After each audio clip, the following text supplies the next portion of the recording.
Hello again everyone, welcome back to the channel, and I hope you are having, or have had, a very Merry Christmas. Now this week, because of Homer's Odyssey doing the rounds once again due to Christopher Nolan's new film, I thought I'd explore how the Trojan shadow didn't stop at the Mediterranean. In fact, it made its way all the way to Britain, where, according to legend, the first king of Britain was in fact a Trojan. Brutus of Troy.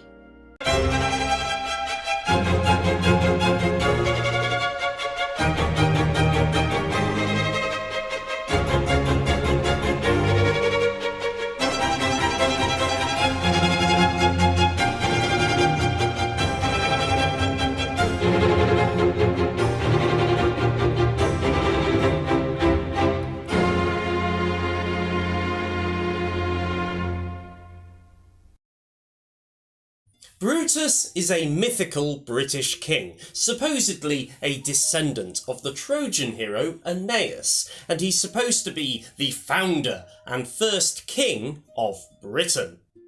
The story first appears in the 9th century in a work called Historia Brittonum, an anonymous compilation of British history later attributed to a man called Aeneas, but most people know the story through Geoffrey of Monmouth's work in the 12th century in his Historia Britanniae, a history of British kings.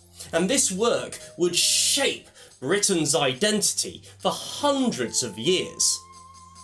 One possible influence for the name Brutus comes from Isidore of Seville, a 7th century scholar whose work was particularly popular in the Middle Ages.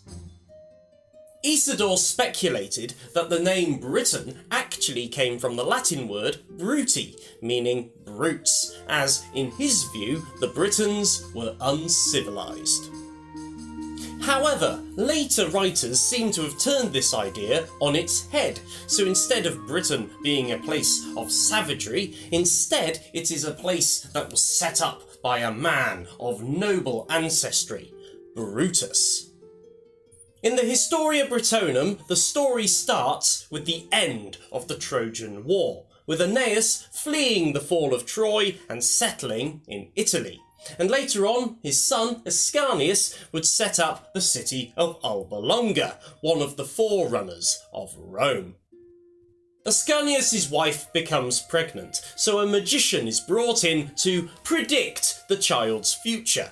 The prophecy is a favourable one. The child will be brave and greatly loved. However, Ascanius didn't take this very well. He had the magician executed, and in the end his wife died in childbirth. But the child, Brutus, survived. Later on, Brutus would accidentally kill his own father with an arrow, and for this he was banished from Italy and became a wanderer. And during his travels he's meant to have founded the city of Tours, but eventually he made his way to Britain. There he supposedly names the island after himself and fills it with his descendants. And interestingly, there's an attempt to root the story of Brutus in biblical chronology, synchronising Brutus's rule with that of Eli as judge in Israel around the time that the Philistines are meant to have captured the Ark of the Covenant. What's striking is that the Historia Brittonum can't quite decide who Brutus actually is. In some versions, he's the son of Ascanius, in others, he is the son of Silvius, the grandson of Ascanius, and in others, they trace his ancestry all the way back to Noah, of ark-building fame. In one particular chapter, he's even made out to be the great-grandson of Numa Pompilius, the legendary second king of Rome. And that's just to name a few. There are all sorts of figures that Brutus could be. Geoffrey of Monmouth seems to have taken all these loose traditions and put them into one sweeping epic. In his version, Brutus is the grandson of Ascanius, and the prophecy surrounding his birth is a lot darker. The magician not only talks of greatness, but also that Brutus will kill both his parents, which of course he does, and then he is banished. Brutus travels to Greece, where he finds some enslaved Trojans, and he becomes their leader, and he leads a revolt against the Greek king Pandrasus. And in a night attack against the Greek camp, they manage to capture Pandrasus and force him to free the Trojans. As part of the settlement, Brutus marries the king's daughter, is given ships, supplies, and the Trojans set sail. On their travels, they land on a deserted island with an abandoned temple of Diana, and Brutus performs the proper rituals before falling asleep in front of the statue of the goddess. And then Diana is supposed to have given him a vision of his destiny, where he will rule an island in the Western Ocean inhabited by giants.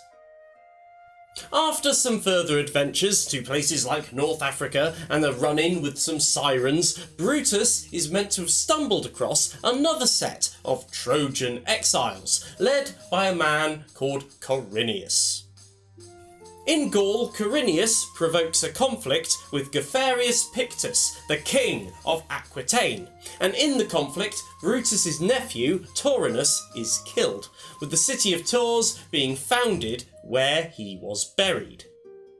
Outnumbered, the Trojans withdrew and went back to their ships with a new destination, Britain. The Trojans land to find an island full of giants, which they swiftly go on to defeat, with the final giant being defeated by Corineus when he hurls it off a cliff. And after this, Brutus is meant to have renamed the island Britannia after himself, whilst Corineus is given rule over Cornwall, which is named after him. Geoffrey of Monmouth also claims that Brutus founds a new city on the River Thames, called Troia Nova, meaning New Troy, which eventually would become Trinovantum, which would eventually become London. Brutus is meant to have ruled for 24 years before he died and was buried in Troia Nova, and he's meant to have been succeeded by his 3 sons. Locrinus, who's meant to have ruled England, Albonacetus, who's meant to have ruled Scotland, and Camber, who's meant to have ruled Wales. For centuries, Brutus was treated as a genuine historical figure. Many medieval scholars began their histories with him, and even some early modern scholars have included him as a legitimate founder. It was only in the 20th century that archaeologists were able to demonstrate that the founding of London was around 43 AD, and that it wasn't founded by Trojan exiles. Brutus of Troy never ruled Britain, but for hundreds of years people believed that he did.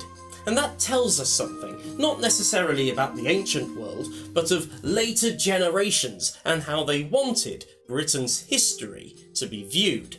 They wanted Britain's story to be rooted in the stories of the ancient world. And in this respect, Brutus of Troy is Britain's answer to Aeneas of Rome. Not necessarily real, but a powerful idea. But thank you very much for watching. Please remember to like, comment and subscribe. It helps immensely. And I'll see you on the next one. Ciao for now.